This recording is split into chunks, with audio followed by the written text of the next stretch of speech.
teman-teman semua, Assalamualaikum warahmatullahi wabarakatuh. Selamat datang di YouTube channel saya Megawati Muslimah. Jadi di video kali ini saya akan membahas apa sih suka dukanya kita sebagai perempuan yang bercadar. Jadi teman-teman, sebelum saya lanjut ke video kali ini, kalian semua jangan lupa untuk subscribe YouTube channel saya Megawati Muslimah dan nyalakan tombol notifikasinya di sini di samping tombol subscribe agar kalian semua bisa mendapatkan video terbaru dari saya hampir setiap minggunya. Jadi teman-teman jangan lupa untuk subscribe dan selamat menonton. Jadi di video kali ini saya akan membahas tentang suka dukanya kita sebagai perempuan bercadar, teman-teman. Jadi mungkin banyak mungkin ya di luar sana yang berkata gitu bahwa perempuan bercadar itu ya cuman di rumah saja gitu, nggak kemana-mana, terus nggak bergaul sama tetangga, tidak bermasyarakat dan lain sebagainya. Jadi kalian itu salah, teman-teman. Malahan kalau saya sendiri ya, kebetulan saya di sini sebagai guru ngaji sama suami juga. Jadi setiap sore kita tuh pergi mengajarkan anak-anak ngaji. Setelah itu kita kasih kultum singkat atau ceramah-ceramah gitu, motivasi-motivasi gitu buat anak-anak agar mereka itu lebih semangat lagi untuk belajar, teman-teman, lebih giat lagi untuk belajar mengaji dan belajar di sekolah gitu. Jadi kegiatan perempuan bercadar sama perempuan yang tidak bercadar ya sama aja gitu, apalagi di rumah tangga ya, kita juga kayak kalian gitu, sama gitu, kita melakukan pekerjaan rumah, mengurus anak dan lain sebagainya. Jadi jujur saja ya teman-teman ya, apabila saya pulang ke kampung orang tua saya, karena di sana kan mayoritasnya petani gitu. Jadi saya tuh kerja, teman-teman. Apabila kalian lihat bagaimana cara saya bekerja itu, mungkin kalian tuh akan kayak aduh gimana ya, sedih gitu. Karena saya pergi ke kebun, bukan ke kebun sih, tapi kayak gunung-gunung gitu, bukit-bukit gitu, dengan memakai cadar, dengan memakai jilbab kayak gini sepanjang ini, gamis, kaos kaki, kaos tangan, terus ya benar-benar kayak petani dah, kayak petani gitu. Saya itu naik motor ke bukit, tapi bukan saya yang bawa, tapi adik saya gitu, naik motor dengan jalan yang benar-benar runtak, yang kita melewati sungai, kita melewati gunung-gunung, bukit-bukit, baru kita kerja. Jadi benar-benar ya Allah, luar biasa sekali ya, Masya Allah. Menjadi seorang petani itu luar biasa sekali. Jadi semangat untuk para petani, Masya Allah, nggak bisa saya pikirkan. Saya apabila saya ingat itu tuh kayak luar biasa banget ya Allah, perjuangan seorang ibu, bapak. Sebenarnya kita memakai cadar itu bukan karena muka kita jelek, bukan karena muka kita cacat, tapi karena kita hanya ingin melakukan sunnah-sunnah Nabi Shallallahu Alaihi Wasallam, teman-teman. Kita hanya ingin memperbaiki diri kita hanya ingin menjaga diri kita hanya ingin aurat kita itu hanya dilihat sama suami kita seorang gitu, teman-teman. Bukan berarti kita memakai cadar itu bibir kita mungkin dower, jelek atau lain sebagainya, bukan berarti seperti itu. Jadi banyak sekali yang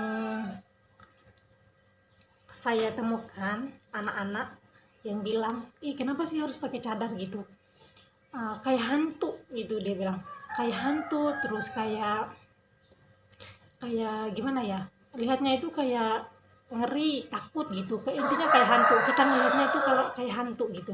Terus saya memberikan penjelasan, kita memakai cadar itu bukan berarti kita itu kayak hantu, kayak ninja seperti yang kalian pikirkan. Saya memberikan pemahaman, kita memakai cadar hanya ingin memperbaiki diri kita, dan memakai cadar itu adalah sebuah sunnah.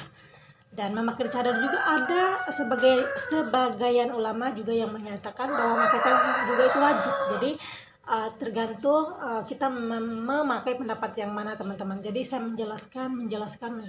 Nah, apabila saya bertemu orang-orang yang kayak gitu, yang yang mengatakan bahwa cadar itu begini, cadar itu begitu, saya tuh langsung menjelaskan kepada mereka agar mereka tahu gitu. Mungkin mereka berkata seperti itu karena mereka tidak tahu gitu teman-teman. Jadi kita sebagai manusia juga harus menjelaskan apa itu cadar, apa itu jilbab kepada anak-anak kita agar mereka tahu gitu. Teman-teman, suka dukanya itu benar-benar banyak sekali, apalagi khususnya untuk yang belum menikah. Saya sudah merasakan bagaimana saya dulu sebelum nikah memakai cadar itu bagaimana. Jadi rasanya itu ya Allah, astagfirullahaladzim, banyak sekali yang menghina, apalagi kita pulang kampung itu. Apalagi kalau kita pulang kampung, dikira, ih kamu sekolahnya baru beberapa bulan, baru beberapa tahun, tapi sudah membawa aliran-aliran yang macam-macam, dia bilang. Banyak sekali, dan itu tuh udah sering saya temukan. Nah, ada juga yang mengatakan bahwa kenapa ya anak-anak zaman sekarang sekolah jauh-jauh, tapi pulangnya dengan memakai pakaian yang gimana ya, yang kalau kita melihatnya itu kayak takut gitu. Banyak yang, dan itu tuh udah saya ngerasain, dan itu tuh adalah pengalaman pribadi saya ketika saya pulang dengan memakai cadar. Ada seorang laki-laki yang berkata seperti itu kepada saya, kenapa ya kamu tuh sekolah jauh-jauh menuntut ilmu, bukannya membawa kebaikan, tapi kenapa kamu pulang dengan membawa pakaian yang seperti ini gitu. Tapi saya di situ hanya bisa diam saja. Saya berpikirnya ya mungkin dia tuh nggak tahu gitu teman-teman. Jadi banyak sekali suka dukanya, dan itu tuh saat saya masih perempuan, dan itu tuh di saat saya masih gadis, belum menikah. Nah, buat teman-teman di luar sana yang masih gadis, yang belum menikah, yang masih jomblo, yang masih mempertahankan cadarnya, Masya Allah, kalian semua luar biasa. Jangan dengarkan apa bisikan syaitan, jangan dengarkan apa bisikan yang tidak baik buat kalian dan buat hijrahnya kalian. Jadi kalian tuh harus tetap semangat, harus terus melangkah maju. Kita bersama-sama untuk melawan perkataan-perkataan orang seperti itu. Jadi menurut saya begini aja ya, kalau kita tidak suka dengan pakaian orang, kalau kita tidak suka dengan solehannya orang, dengan alimnya orang, ya udah diam saja. Apa ya, kenapa sih kita tuh tidak bisa toleransi gitu teman-teman kepada sesama? Toh kita kan agamanya Islam, padahal udah jelas-jelas di dalam Al-Quran itu kita tuh disuruh untuk menutup aurat, tetapi kenapa kita tuh harus berkata seperti itu kepada saudara-saudara kita?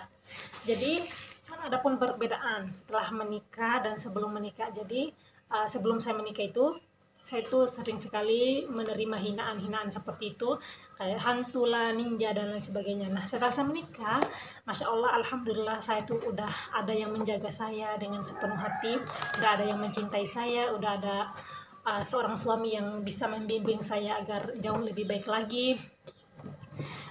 Luar biasa sekali teman-teman, apabila kita menikah sudah ada laki-laki yang bisa senantiasa, yang bisa menjaga kita apapun keadaan kita, yang selalu memberikan kita dukungan, yang selalu memberikan kita semangat, motivasi. Masya Allah, luar biasa sekali.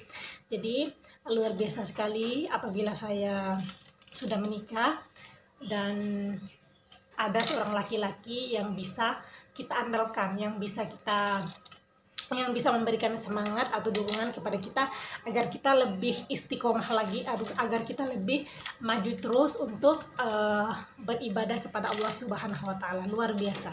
Menghina kita ya EGP gitu, nggak mau tahu gitu. Kita harus menjelaskan kepada mereka. Siapa tahu mereka itu tidak tahu tentang ini loh, tentang itu loh gitu. Mereka itu tidak tahu tentang cadar, jilbab dan lain sebagainya. Jadi harus dijelaskan agar mereka lebih paham dan lebih kita juga lebih lega untuk beristiqomah, berhijrah teman-teman. Jadi mungkin hadza faqat minni, syukron, terima kasih sekali kalian udah menonton video saya. Jadi please jangan lupa untuk subscribe dulu agar kita bisa berlangganan dan kalian bisa mendapatkan video-video terbaru dari saya, insya Allah hampir setiap minggunya teman-teman. Jadi saya doakan buat kalian semua semoga sehat dan dijauhkan dari virus corona. Syukron ala ihtimamikunna. Assalamualaikum warahmatullahi wabarakatuh. Dadah.